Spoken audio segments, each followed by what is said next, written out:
FLAVALORD TV, and we are back with another hot interview. And I've got one of my guys here. We're smoking a cigarette together and chilling. And I'm gonna ask you a couple of questions, and he's gonna tell you a little bit about himself. Can I ask you your name, sir? Mr. Maurice. Mr. Maurice Collins. Well, let me ask you this, Mr. Maurice. How you been doing? Or you from Baton Rouge? I am from Baton Rouge. I'm doing this kind of awful. I used to, I have a disability that got worse when I got older. Yes. Based off some traumatic events. Uh-huh. I used to think from disability housing, but at first I didn't need the disability check. I had an income in my career, and then when my disability got worse, I couldn't work in my career like I used to, and it's a specialized career. Right. And so it's been the disability housing eventually got tired of waiting for me to get the proof of disability check. Right. So I ended up becoming homeless. It's been like a year and a half now, maybe 2 years. They're still processing that. And you still hadn't got it? Still haven't got it. And I hear a lot about that, and we're going to bring some more awareness to the people that are like in your situation that have really deserve to have a disability check, and they're lax on giving it to you. And and I asked you earlier, have you visited any other missions to get your clothes and done and different things? And you're kind of self-sufficient man. You don't like going over there. I used to go there when I had money for bus fare, but the last time I went, I actually walked.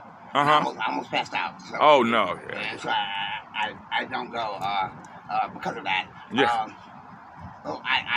And then I tried the housing down there. Yes. Because of my disability, large crowds. Yes.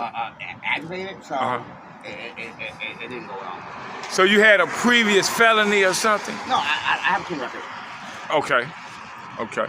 Well, I also want to just stop and tell you before we go further, that I must say, you very intelligent. You got a very good vocabulary. Oh, thank you. And you talk real proper, and I like that. I mean, part of this channel and this program is we like to bring awareness to people that, a lot of the homeless people that are out here, as you say, sometimes from real serious traumatic situations. That could happen to anybody. Right. And I had to learn that. I actually have several college degrees. I have a disability. I ended up being like a genius or prodigy at something. So what my parents did was they taught me how to specialize in a specific thing. So I have several college degrees, but all of my education and training are in one specific subject and one specific job. Right. So I have a bachelor's of science in psychology, a dual master's in counseling psychology and education. Wow. Graduate certificate in natural therapy, and then I have a psyche psychology degree. So, but I mostly know how to do counseling and therapy. Yes. And psychology. So if it's not that, then I don't know how to do it. Yes. And I do love my career. I opened a business, but based off what happened with the disability thing, I don't have the money to keep my to move forward. Right. To my upkeep and all that kind of stuff. And so of course I don't have any clients of that nature. Yeah. So, well, let me ask you. Let me ask you this: in your current situation right now, are you homeless? Yes. You're homeless, and you're trying to do the best that you can do. I might go because of the delay on your application, right? Right. And that forced you to kind of fend for yourself out here, you know. Yes, sir. Well, let me ask you this: do you have any addictions, or are you fighting addiction as well? I do have some addictions. I don't call it fighting. That's based off of the the certain type of psychology specialties that I got. I don't actually call them addictions because there's there's positive psychology and there's counseling psychology and parapsychology, and they particularly discuss addictions and habits. They discuss in a different manner. Right. Give you a different. So you kind of self-medicating yourself because of your current situation. Right. Well, let me ask you this before we close. And it definitely was nice meeting you. And I've got a little donation I'm gonna give you after this interview to kind of help you. Now, let me ask you this: do you have any email or social media or Cash App or something that if someone was watching this video and they wanted to reach out and maybe give you a little help or bless you with a little donation, do you have any social media anywhere that they could give you or send you something? Yes, I do. Maurice at yahoo.com. Okay. And then say it a little slow so the people can hear.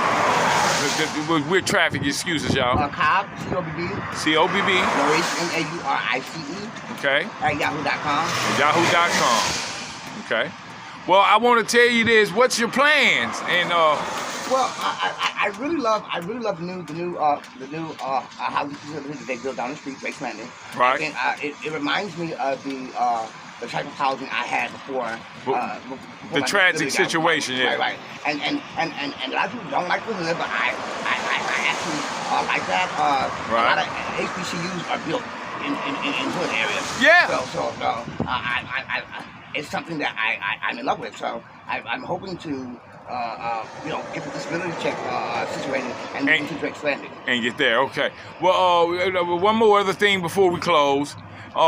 Anyone that would be that go through a traumatic thing like you went through and can end up in a situation like we all can, is it any encouraging words or words that you'd like to give them? Yes.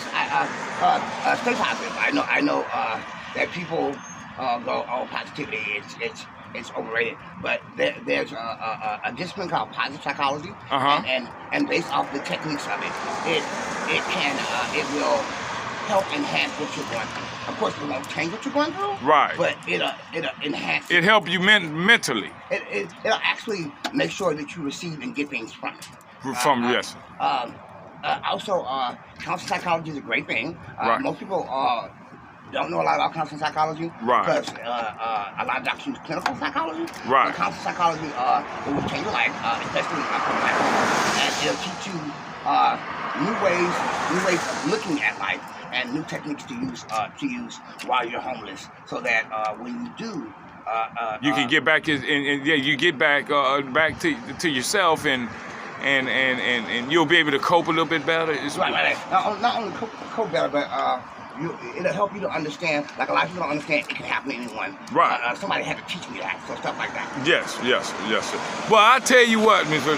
I want to thank you for giving us an opportunity to record you, and I also want to say again, you're very intelligent, and I want to encourage you as well. And like I said again, FLAVALORD TV, we're going to give you a little small donation, and I'm going to be praying for you, and I think everybody else will be praying for you that you'll get to that Drake's Landing? Yeah.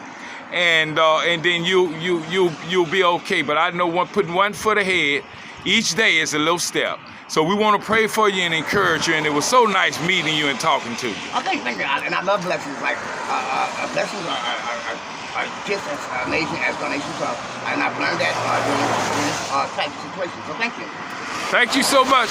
And this is DJ Wild Wayne of FLAVALORD TV, man. And we're gonna be coming back with some more interesting interviews from some of the people here in this town. And thank you all for tuning in. FLAVALORD TV.